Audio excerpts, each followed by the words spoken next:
اللہ کے پیارے نبی حضرت سلیمان علیہ السلام نے اللہ پاک سے ایک نہایت عمدہ دعا مانگ لی، جس کا ذکر قرآن پاک کی سورہ صوا کی آیات نمبر 35 میں اللہ پاک نے کیا ہے۔ بولا، اے میرے رب، مجھے معاف کر دے اور مجھے ایسی سلطنت بخش کہ میرے بعد کسی کے مناسب نہ ہو، بے شک تو بڑا بخشنے والا اور دعا قبول کرنے والا ہے۔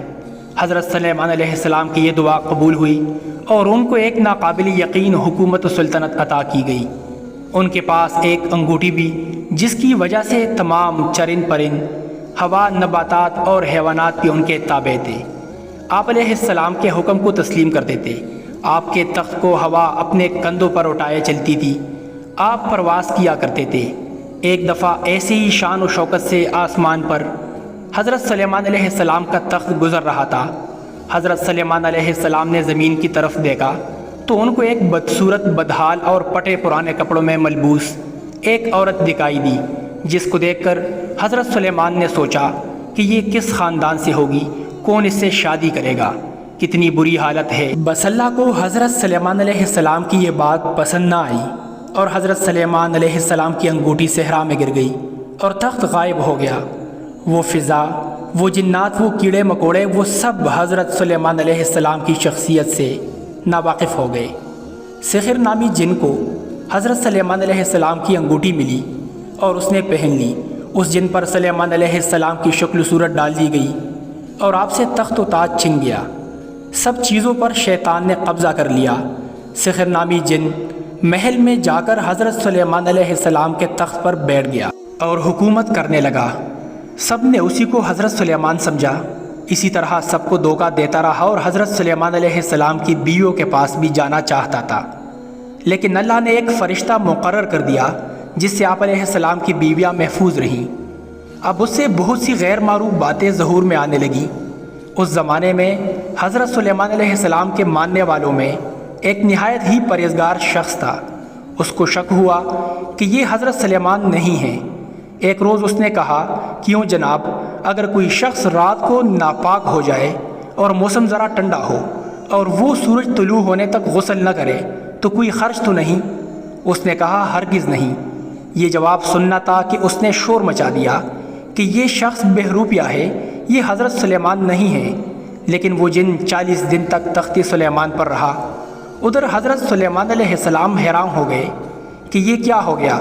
وہ فضا کو حکم دے مگر فضا ان کے حکم کو تسلیم نہ کرے، اور جنات کو بلائیں تو جنات ان کی بات تسلیم نہ کریں۔ وہ کسی مخلوقات سے بات کرنا چاہیں تو کوئی مخلوقات بات کا جواب تک نہ دے۔ وہ زمین پر پھرتے رہے پریشانی کے عالم میں کہ مجھ سے کیا ہو گیا۔ سوچتے رہے، چلتے رہے۔ انہیں خیال آیا کہ اللہ اپنی مخلوقات سے پیار کرتا ہے۔ میں فضا میں تھا، زمین کی طرف دیکھ کر ایک عورت کو پس سمجھا، بیکار سمجھا، ناکارہ سمجھا۔ شاید یہ بات اللہ کو ناپسند ہے۔ میں اس عورت سے معافی مانگوں گا اور اس سے شادی کروں گا، شاید اللہ مجھے معاف کر دے۔ ڈھونڈتے رہے مگر وہ عورت نہ ملی۔ بلاخر حضرت سلیمان علیہ السلام کو جب بھوک لگی تو وہ دریا کے ساتھ جو لوگ مچھلیاں پکڑتے تھے ان کے ساتھ کام کرنے لگے۔ وقت گزرتا رہا۔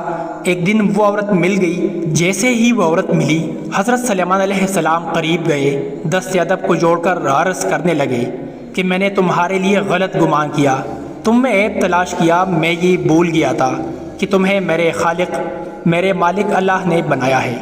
کیا تم مجھ سے شادی کرو گی؟ وہ غریب، لاچار اور بدصورت عورت مسکرا کے کہنے لگی کہ اس سے بڑا شرف میرے لیے کیا ہوگا کہ آپ جیسا خوبصورت نوجوان میرے ساتھ شادی کرے۔ مجھ بدصورت سے تو کوئی پیار ہی نہیں کرتا۔ سارا دن لوگوں کی تنقید اور تلخ رویوں کا سامنا کرنا پڑتا ہے۔ اللہ کے نبی حضرت سلیمان علیہ السلام نے شادی کی۔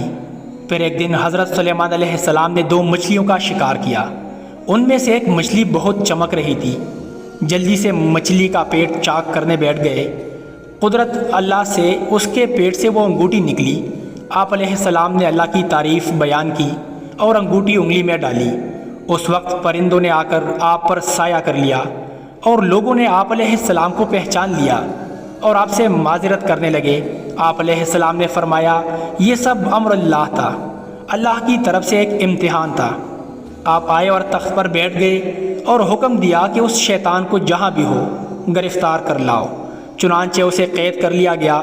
آپ علیہ السلام نے اسے ایک لوہے کے صندوق میں بند کیا اور قفل لگا کر اس پر اپنی مہر لگا دی اور سمندر میں پھنکوا دیا، جو قیامت تک وہیں قید رہے گا۔ دوستو، کبھی بھی کسی کو بھی اپنے سے کمتر مت سمجھو، بے شک یہ اللہ کے نزدیک گناہ ہے۔